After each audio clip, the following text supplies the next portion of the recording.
Thank you very much. Question, comments?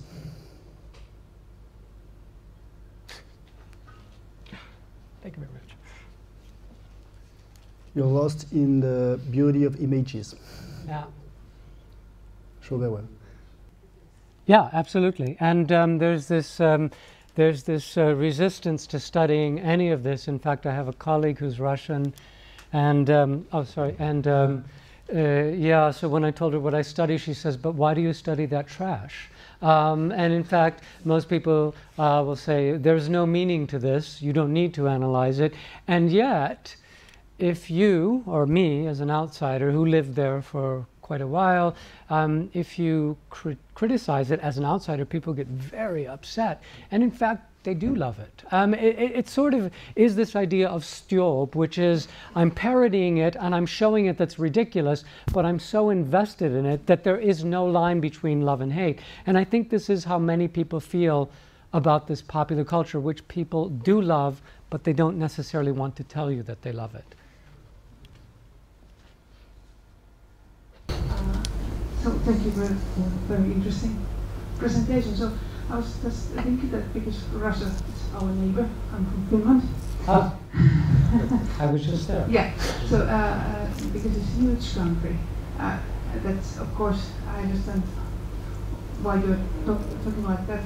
But I'm still asking that is this kind of a scene in Moscow, or for example, one of my students is really studying pop rock scene in Petroskoy, for example. Yeah. So I think there's difference between the, in Russia. Absolutely. I mean, it's. I suppose I should put a disclaimer every time I talk and say this is like urban Russia, because yeah, it's sort of like doing a study of the French and then you stay in Paris, and which of course is not the French, or being in New York in the United States is quite different. But it is remarkable, like I don't think this split of rural or urban anymore is so severe, because I mean I have friends and friends of friends whose families still live in the provinces, and I mean everyone's got an iPhone and everyone's got an iPad and everyone's connected, so it's not like they're living outside of the course of modernity. I think the responses obviously are different based on specific placement, but I mean this type of popular culture that I'm talking about is truly popular. I mean everybody listens to it. So yeah. So a very quick question. I was really interested by what you said around the menace of dissolution of space and place. Yeah. That was, and you mentioned Lomax in particular. Yeah. But it was very dense, everything you said. Sorry. And interesting because it was dense. So I wonder if you could just explain a little more how you see this threat of the dissolution of space and place in particular, and the body as well that you mentioned, so this materiality. Yeah, okay, I mean, yeah. Explaining a bit more what you said. In 27 seconds. This is what I think.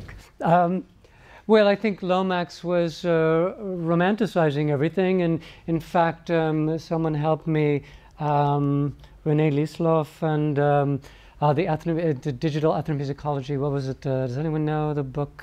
Well, Lomax has been critiqued for just positing this untouched by technology place, when everything that ethnomusicologists ever did was predicated upon technology, from the things we decide to record to the act of recording, which makes people obviously act and sing quite differently, to archives where we decide what's good. So technology has always been implicated, and there's also this idea, it's a very sort of paternalistic idea of keeping the folk free and clean so that we can enjoy them. And so I don't personally think that this cultural gray out has ever happened, and I think there's always going to be, this is just, just very general thoughts, I mean, there's always going to be ways that people differentiate themselves. But part of what I'm trying to say is that although I do think there's new forms of embodiment and there are new relationships to bodies, and post-humanist theorists have